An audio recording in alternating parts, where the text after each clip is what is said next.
Agora a gente vai falar um pouco sobre a linguagem verbal. O que a gente precisa ficar atento quando a gente percebe então o que está escrito nas tiras, nas charts e nos cartoons quando essa linguagem aparece, porque como a gente já falou, em muitos casos a linguagem é exclusivamente não verbal, aí isso aqui não tem como ser analisado.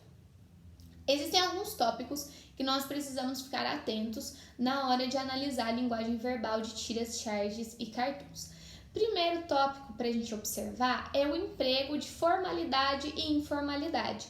Ah, mas pode escrever informalmente numa tira, numa charge, num cartoon? Pode, porque depende da intenção daquele personagem naquele momento. Será que ele está numa situação formal ou numa situação informal? Será que a formalidade ou a informalidade dele contribuem com o humor da tira ou não? Então, analisar esses aspectos e ter a consciência de que muitas vezes predomina a informalidade.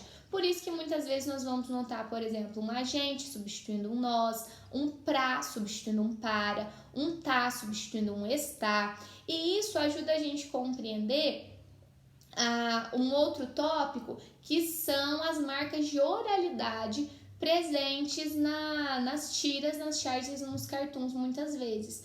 Por que marcas de oralidade? Marcas de oralidade são expressões que nós usamos quando nós estamos falando com alguém, quando nós estamos dialogando, quando nós estamos usando essa comunicação pela voz. Por exemplo, se eu estou conversando com alguém, pode ser que eu me esqueça de uma palavra e fique levante os olhos, faça essa expressão, prolongue esse Isso é uma marca de oralidade. E é muito comum que isso apareça em tiras, charges e cartoons. Afinal, o balão representa a oralidade ali. É para mostrar que aqueles personagens estão falando, é um registro oral. Então, muitas vezes, marcas de oralidade vão aparecer. E isso também ajuda a gente a compreender um outro tópico importante na análise do aspecto verbal, que é a adequação da fala ao personagem. Por exemplo, o Chico Bento, ele não fala da maneira que fala à toa. É porque ele é um personagem de determinada localidade que tem certa escolaridade específica. Isso vai determinar a maneira como ele fala. Então, colocar o Chico Bento falando tudo formal, todo registro formal, sem nenhuma marca do dialeto caipira, é matar o Chico Bento, acaba com a história dele, porque a característica dele é aquela. Então, a fala do personagem também é adequada às características dele, como é no dia a dia mesmo, e como a gente vai perceber daqui a um tempo quando for estudar literatura, que na literatura isso também vai acontecer muito. O personagem ele vai falar de acordo com as marcas que o caracterizam, o lugar onde ele vive, a idade que ele tem, a escolaridade dele e diversos outros fatores. Outra coisa que a gente vai observar também na linguagem verbal é a presença de interjeições. Essas interjeições também são muito típicas da oralidade, então tá vendo? Esses tópicos eles vão se misturando. A interjeição é uma classe de palavras que pressupõe a espontaneidade. Então, por exemplo, quando você bate o dedinho no pé da cama, sabe? Ai, que dor. E você grita um ai ou sai um palavrão, isso aí foi espontâneo. Isso aí é uma interjeição. Então, um ai, um opa, um ei, tudo isso é classificado como interjeição e vai ser muito recorrente nas tiras, nas charges e nos cartoons. Afinal, nesses gêneros, o personagem tá falando. A onomatopeia também costuma aparecer. Onomatopeia é a imitação do barulho de algo. Então, por exemplo, um personagem bate a porta de algum lugar e aparece, né, o toque-toque.